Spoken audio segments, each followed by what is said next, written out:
Hello everyone. तो क्या कोई लैंडलॉर्ड अपने किसी टेनेंट का कभी भी किराया बढ़ा सकता है या नहीं, और क्या कोई लैंडलॉर्ड अपने किसी टेनेंट को कभी भी प्रॉपर्टी से बाहर कर सकता है या नहीं? तो इसका आंसर है नो।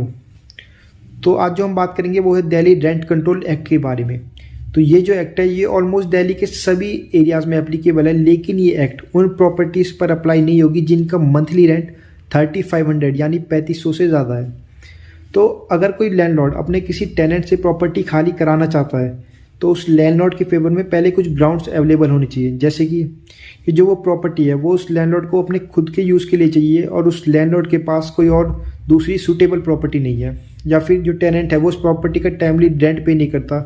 या फिर टेनेंट ने उस प्रॉपर्टी को सबलेट कर दिया यानी किसी और को किराए पे दे दिया है बिना लैंडलॉर्ड की मर्जी के, या फिर जो टेनेंट है उस प्रॉपर्टी को डैमेज कर रहा है, या फिर जो टेनेंट है वो उस प्रॉपर्टी को किसी अदर पर्पस के लिए यूज़ कर रहा है। तो ऐसे कुछ ग्राउंड्स या इनमें से कुछ ग्राउंड्स अगर किसी टेनेंट के लैंडलॉर्ड के पास अवेलेबल है तो वो अपने टेनेंट से कभी भी प्रॉपर्टी खाली करवा सकता है। और दूसरी चीज़ कि कोई भी लैंडलॉर्ड अपने किसी टेनेंट का कभी भी किराया नहीं बढ़ा सकता है, यानी कि उस लैंडलॉर्ड को उस प्रॉपर्टी का किराया बढ़ाने से पहले